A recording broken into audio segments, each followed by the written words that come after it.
The sun was beginning to set over the Arizona mountains, painting the sky with brushstrokes of amber, lavender, and deep crimson.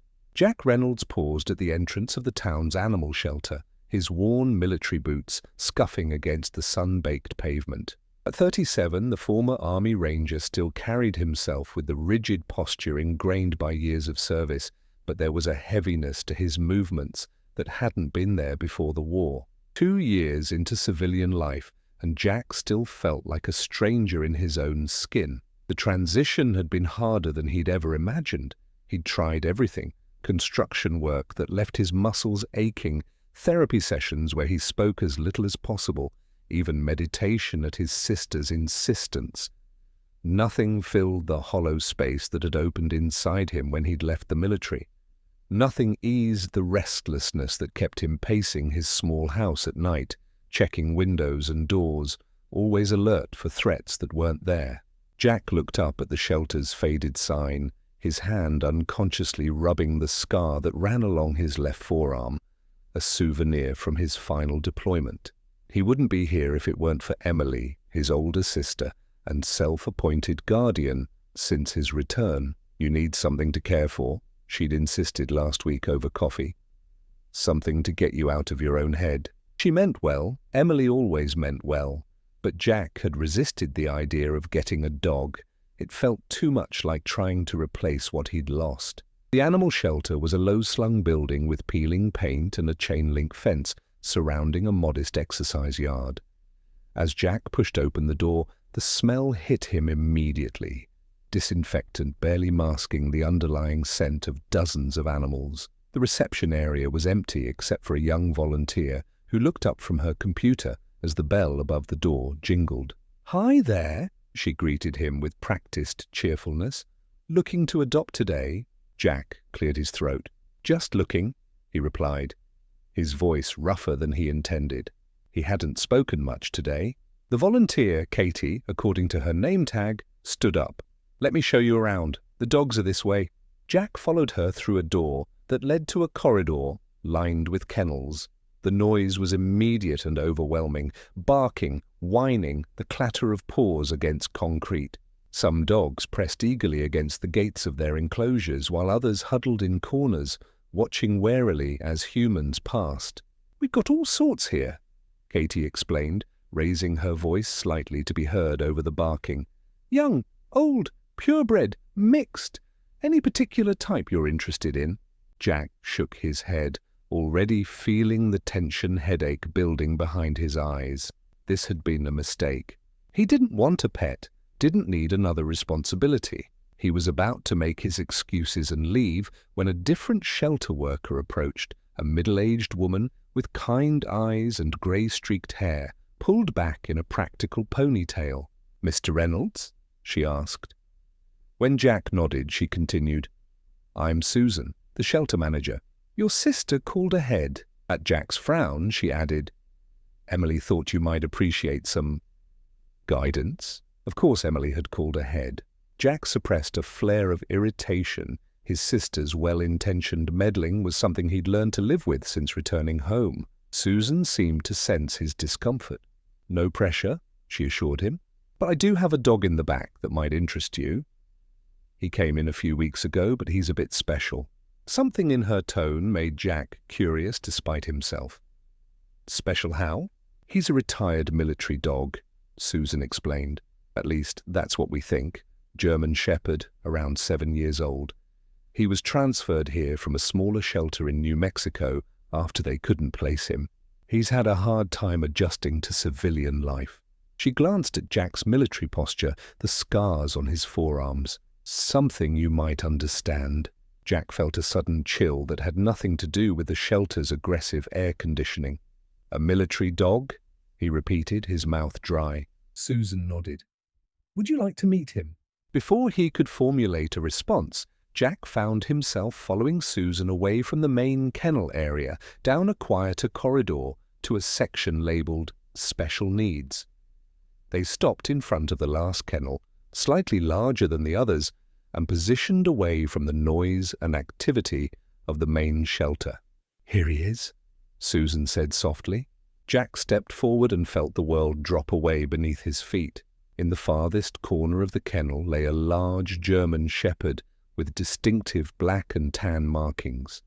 His coat was duller than Jack remembered, and he'd lost some weight, but there was no mistaking those unique markings, the irregular splash of black that extended further down his left cheek, the small notch in his right ear where a piece of shrapnel had caught him during their second deployment. "Rex," he whispered, his voice barely audible. The German shepherd slowly raised his head at the sound, dark eyes focusing on Jack with an intensity that was achingly familiar. But there was no flash of recognition, no eager movement toward the front of the kennel. Rex simply stared, his gaze empty, before lowering his head again, as if the effort of maintaining interest was too great. "He doesn't recognize me," Jack murmured, taking an involuntary step backward. The pain that lanced through his chest was unexpected in its intensity. Susan looked at him sharply. "His dog?" Jack couldn't tear his eyes away from Rex. "He was my partner in Afghanistan." His voice sounded distant to his own ears. 3 deployments together. He saved my life more times than I can count." Susan's expression softened with understanding. "That explains a lot," she said. "He came with no history, just a note saying he couldn't be handled. He's been through multiple homes according to his paperwork. It looks like no one knew how to deal with a dog with his particular issues." Jack knew exactly what those issues would be: hypervigilance, noise sensitivity, potential aggression when startled. The same issues that had Jack sleeping with a loaded gun by his bed and sitting with his back to the wall in public places. "Can I—" Jack swallowed hard. "Can I see him?" Susan hesitated. "He's not good with strangers. Won't let most people touch him." "I'm not a stranger," Jack said, though the empty look in Rex's eyes suggested otherwise. Susan studied him for a moment, then nodded. "Let's take it slow. I'll open the door, but don't approach him. Let him come to you if he wants." Jack nodded, his heart hammering against his ribs as Susan carefully unlocked the kennel door. Rex watched the movement, ears forward and alert, but made no move to get up. Jack slowly knelt down at the kennel entrance, making himself smaller, less threatening. "Hey, buddy," he said softly, fighting to keep his voice steady. "It's me. It's Jack." Rex's ears twitched at the sound of his voice, and he tilted his head slightly as if trying to place a half-remembered sound. But still he didn't move from his corner. "He's not usually this calm with new people," Susan observed quietly from behind Jack. "Usually he barks and backs away." But Jack wasn't listening. He was lost in memories. Rex as a young dog, all energy and eagerness during their training. Rex pressed against him during freezing nights in the mountains of Afghanistan. Rex finding improvised explosive devices that would have killed Jack and his entire squad. Rex being loaded onto a medevac helicopter the day Jack's convoy hit an IED, the last time he'd seen his partner before waking up in a hospital in Germany. "What happened to him?" Jack asked, not taking his eyes off the dog. "After I was injured." Susan shook her head. "We don't know much. His paperwork's minimal. Just shows he was reassigned after his handler was wounded, then retired early due to behavior issues about a year ago. He went through some kind of civilian adoption program, but clearly it didn't stick." Jack felt a surge of anger. Rex had given everything to the military, saved countless lives with his bomb detection skills, only to be discarded when he couldn't adjust to civilian handlers. It was a story Jack had heard too many times about the human veterans he knew. To hear it applied to Rex was somehow worse. "Would you like to spend some time with him?" Susan asked gently. "We have a private exercise yard around back. Might be easier for both of you without the cage between you." Jack nodded, unable to trust his voice. As Susan attached a leash to Rex's collar, the dog allowed the handling, but remained distant, disconnected. He followed Susan out of the kennel with mechanical obedience, passing Jack without a hint of recognition. The exercise yard was a simple fenced area with patchy grass and a few hardy desert plants. Susan handed Jack the leash. "I'll give you two some privacy," she said. "Just call if you need anything." She hesitated, then added, "Sometimes with trauma, recognition takes time. Don't be discouraged if he doesn't remember right away." Then she was gone, leaving Jack alone with the ghost of his former partner. Rex stood a few feet away, alert but withdrawn, his eyes scanning the perimeter of the yard rather than focusing on Jack. The distance between them felt immeasurable. Jack sank down onto the dry grass, letting the leash go slack in his hand. "Rex," he said softly. "It's me, buddy. It's Jack." The dog's ears twitched, but he didn't look over. "We were together in Kandahar," Jack continued, the words spilling out now. "You found that IED by the schoolhouse. Saved my whole unit. Remember the helicopter rides? You always hated those. Would press up against me the whole time." Rex turned slightly, his dark eyes briefly meeting Jack's before sliding away again. There was no warmth in the gaze, no hint of the deep bond they'd once shared. Jack felt something crack inside his chest. The dog standing before him wore Rex's body but seemed emptied of the spirit, the personality that had made him such an extraordinary partner. Jack recognized the hollow gaze. He saw it in his own eyes every morning in the mirror. As the sun dipped below the mountains, casting long shadows across the exercise yard, Jack made his decision. He got to his feet, startling Rex, who took a step backward. "It's okay," Jack said quietly. "I'm not going to rush you." He walked back toward the shelter building with measured steps, Rex following at the end of the leash with mechanical obedience. Susan was waiting just inside the door, a question in her eyes. "I'm taking him home," Jack said, the words emerging with a certainty that surprised him. "He's mine. He's always been mine." Susan's expression was cautious. "Jack, I understand the connection you feel, but he's not the same dog you knew. He has serious issues with trust, with adjustment. He's been returned twice already." "I know exactly what he's going through," Jack replied, an edge entering his voice. "And I'm not giving up on him, no matter how long it takes." Susan studied him for a long moment, then nodded slowly. "There's paperwork, a home check, normally." "I'll fill out whatever you need," Jack said firmly. "But he's coming home with me today. He's been in shelters long enough." There must have been something in his tone that brooked no argument, because an hour later, after signing forms and paying adoption fees, Jack was leading Rex toward his truck. The German shepherd followed with the same distant obedience, showing neither excitement nor fear at the prospect of leaving the shelter. As Jack helped Rex into the back seat, where he'd arranged a blanket, he caught Susan watching from the shelter entrance. He nodded once in her direction, a promise that he would do right by this dog, no matter what. Driving home in the gathering dusk, Jack glanced repeatedly in the rearview mirror. Rex sat motionless in the back seat, staring out the window with that same empty gaze, giving no indication that this journey meant anything to him. "We've both been through hell, haven't we, boy?" Jack murmured, more to himself than to the dog. "But we're going to figure this out. Together, just like we used to." Rex gave no sign that he'd heard, but as the truck wound its way toward Jack's small house on the edge of town, something that had been knotted tight in Jack's chest for 2 years began, ever so slightly, to loosen. He wasn't alone anymore, and neither was Rex. When they arrived at Jack's modest home, surrounded by a spacious yard, Rex hesitated before carefully descending from the truck. His movements were measured and cautious, constantly assessing his surroundings as if expecting danger.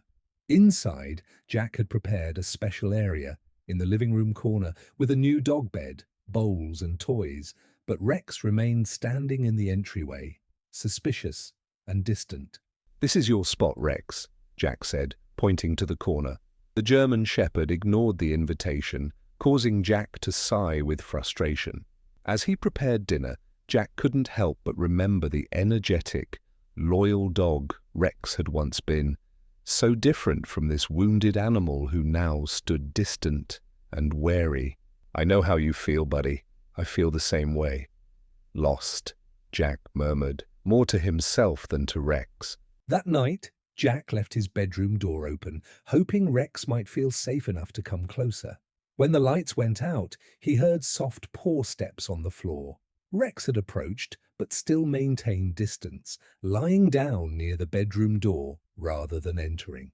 To Jack, even this small step represented progress. The next morning, Jack woke to find Rex sitting near the door, silently watching him.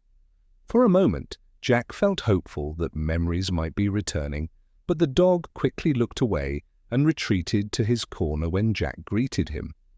Throughout the day, Jack made multiple attempts to connect, throwing a tennis ball that Rex ignored, offering food that the dog would only approach after Jack walked away. Each rejection weighed heavily, but Jack understood it wasn't personal. It was fear, distrust, and trauma manifesting. In the afternoon, Jack tried a different approach. From an old box in his closet, he retrieved a worn military vest, the same one he had worn during their missions together. As he put it on, the familiar sense of sand, sweat, and battlefield hit him with unexpected force. "Let's see if you remember this, boy," Jack said, taking the vest to the backyard where Rex was resting. The German shepherd looked at the vest with curiosity, tilting his head slightly. Jack placed the garment on the ground and stepped back, giving Rex space to investigate. The dog cautiously approached and sniffed the fabric, his nostrils flaring as he analyzed the scent. For a brief moment, his eyes seemed to lose their emptiness, but then he pulled back, retreating with his tail low. Though disappointed by the retreat, Jack remained determined. Sitting on the porch that evening watching Rex lying in the yard, he spoke aloud. "I'm not giving up on you. You didn't give up on me when I needed you most, and I'm not giving up now." Hours later, a small victory emerged. Jack woke in the night to the sound of paws on the floor and found Rex lying at the foot of his bed. The German shepherd's eyes were half closed, maintaining vigilance even in rest. Jack didn't speak, just smiled in the darkness. The physical distance between them was shrinking, a small but significant sign of progress. In the days that followed, tiny moments began to appear like cracks in the wall of distrust separating Jack and Rex. One morning while Jack chopped wood in the yard, he noticed Rex watching from a distance, head tilted with subtle curiosity. Though the dog's tail remained down, his gaze held interest rather than emptiness. "Want to help, boy?" Jack asked playfully. Rex didn't approach but maintained his attention rather than looking away. Later that day, when Jack casually tossed a stick during their walk around the property, Rex surprised him by taking a few steps toward the object before stopping and returning to his position. Jack smiled at this small response. "So you remember how to play? You're just pretending you don't?" The next day, Jack decided to take Rex for a proper walk outside the property. He cleaned Rex's old ID tag and attached it to a new collar. "Let's go for a walk," he said, adjusting the leash. Rex hesitated at the gate, viewing the outside world with apprehension, but with gentle encouragement, he eventually agreed to venture beyond the fence. During their walk, Rex remained tense and hypervigilant, constantly sniffing the air and keeping his body rigid as if expecting danger at any moment. "You don't need to be like that, boy. We're safe here," Jack assured him, knowing the words meant little to Rex, but hoping his calm tone would eventually reassure the dog. As they returned home and Jack removed the leash, something unexpected happened. Rex approached and deliberately sniffed Jack's hand. Jack remained perfectly still, his heart racing as Rex explored his scent before pulling away again. This small gesture felt monumental, a sign that something inside Rex was beginning to change. That evening, Rex lay on the rug near the kitchen while Jack prepared dinner. The dog wasn't seeking affection, but the proximity itself marked progress. "I think we're becoming friends again, huh?" Jack whispered. Rex didn't respond, but his eyes seemed less distant, as if part of him was finally recognizing the man who had once meant everything to him.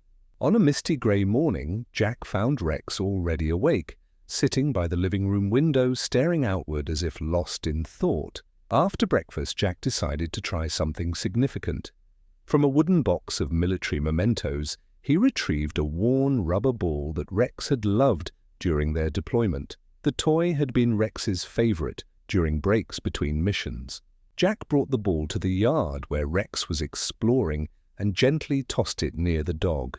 Rex noticed it immediately, his body tensing as he detected the familiar scent. For several seconds, he seemed to struggle internally before cautiously approaching to sniff the ball. Though he backed away afterward, Jack recognized the significance of Rex's reaction to this memory-laden object. That day brought subtle but important changes. Rex stayed closer to Jack, following his movements, and for the first time accepted food directly from his hand. Jack contained his excitement, moving slowly and carefully to avoid overwhelming the dog's newfound trust. Later, sitting on the porch, spinning the ball between his fingers, Jack reminisced aloud. "Remember when you brought me this thing in the middle of the night because you couldn't sleep? You were so stubborn. Still are, I guess." He tossed the ball gently across the yard, not expecting a response. To his surprise, Rex perked up his ears and followed the ball with his eyes, though he didn't retrieve it. That night, as Rex lay near Jack's bed, closer than ever before, Jack felt the emotional distance between them continuing to shrink. "We're almost there, partner. We're almost there," he whispered, before turning off the lights. The next morning dawned bright and clear. Jack decided to attempt something more substantial, recreating one of their old military training routines. With a whistle around his neck and rope in hand, he hoped the familiar exercise might trigger deeper memories in Rex. "Let's take it slow, boy," Jack said, as he walked to the center of the yard. Rex followed at a safe distance, intently watching Jack's movements. Jack blew the whistle and gave a simple command: "Sit." For a moment, Rex remained motionless, but then, to Jack's amazement, he slowly lowered his body into a sitting position. "Good boy!" Jack exclaimed, struggling to contain his excitement. Building on this success, Jack picked up the rubber ball and threw it a short distance. "Fetch, Rex," he called, attempting to recreate the energy of their past training sessions. Rex hesitated, eyeing the ball as if weighing his options. Jack waited patiently, not pushing. After several seconds, Rex approached the ball, stopped, looked back at Jack, and finally picked it up with his mouth. "You did it, boy," Jack encouraged. What happened next stunned Jack. Rex returned with the ball and deliberately dropped it at Jack's feet, then looked up at him with unmistakable recognition in his eyes. It was a gaze Jack hadn't seen in years, a spark of the old Rex emerging from behind the trauma. Jack felt his eyes welling with tears, but maintained composure to avoid overwhelming Rex with emotional intensity. This moment marked a turning point. For the remainder of the day, Rex stayed closer to Jack, following him around the house and even allowing small gestures of affection. When Jack sat on the couch, Rex would lie nearby on the floor, something he had never done since arriving. The dog was gradually lowering his defenses, allowing Jack back into his world. That evening, Jack found an old photograph of them together in the field, taken after completing a difficult mission. Both looked exhausted, but proud in the image. "Look at this, boy. We made one heck of a team, didn't we?" Jack showed Rex the photo. The German shepherd studied it briefly before lying down beside Jack, closer than ever before. The next day brought thunderstorms.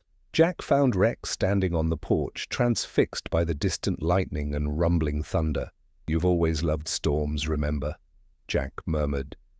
Rex turned his head slowly, his eyes meeting Jack's with a different quality than before. Not complete trust yet, but curiosity rather than fear, a sign that something inside the dog was continuing to transform. Encouraged by this moment, Jack retrieved his old military whistle and gave 2 short blows, the same pattern he had used during missions to call Rex back to his side. The German shepherd reacted immediately, ears perking up in alert recognition. For a heartbeat, Jack thought Rex might run to him as he once did, but instead the dog took only a tentative step forward before stopping, the spark in his eyes fading as doubt returned. "It's okay, partner," Jack assured him. "We'll go at your pace." As the rain intensified, Jack prepared a dry blanket and fresh water for Rex, placing them in the corner of the room without pressuring the dog to use them. Instead, he simply sat nearby on the floor, being present without demands. Gradually, Rex relaxed, occasionally glancing at Jack as if reassessing their relationship. As night fell, Rex did something remarkable. He slowly approached Jack, his breathing heavy in the quiet room. After carefully sniffing the air around the veteran, he gently touched Jack's hand with his nose. The contact lasted only a moment, but it was profoundly significant. "You're coming back to me, boy," Jack whispered, his voice thick with emotion. He remained still, allowing Rex to set the boundaries of their interaction. When Rex eventually withdrew, Jack felt overwhelmed with hope. It was a small gesture, but carried the weight of a major breakthrough. That night, as the storm continued outside, Rex lay at the foot of Jack's bed, not fully relaxed, but noticeably less guarded than before. For Jack, this was confirmation that despite all their trauma, their bond remained intact, waiting to be rebuilt. The following morning brought clear skies and another opportunity for progress. Jack observed Rex walking across the wet grass with movements that appeared less tense than before. Deciding to test their connection again, Jack picked up his whistle and gave 2 short blows. This time, Rex's response was immediate and dramatic. He lifted his head, ears upright, body alert. "Come on, boy," Jack encouraged softly. To his amazement, Rex approached with more confidence than before, his eyes fixed on the whistle as if it had unlocked something within him. Jack slowly picked up the rubber ball, held it in front of Rex momentarily, then gently tossed it aside. After a brief hesitation, Rex chased after the ball with unexpected energy and returned it to Jack's feet. The veteran stood motionless, overcome with emotion. This simple action demonstrated that Rex was beginning to overcome his trauma. "That's it, partner. I knew you were still in there," Jack said, his voice breaking. He threw the ball again, and Rex responded even more enthusiastically, his tail wagging slightly as he retrieved it, a visible sign of joy returning to the wounded dog. That evening, in a moment that felt almost miraculous after weeks of patient effort, Rex lay beside Jack on the couch, resting his head near the veteran's leg. Jack remained still, honoring the significance of this gesture.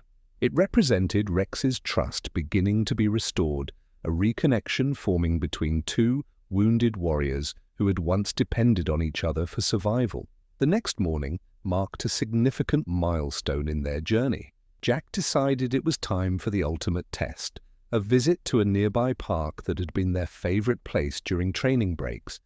With leash in one hand and the military vest in the other, Jack announced, "Today is the big day, buddy."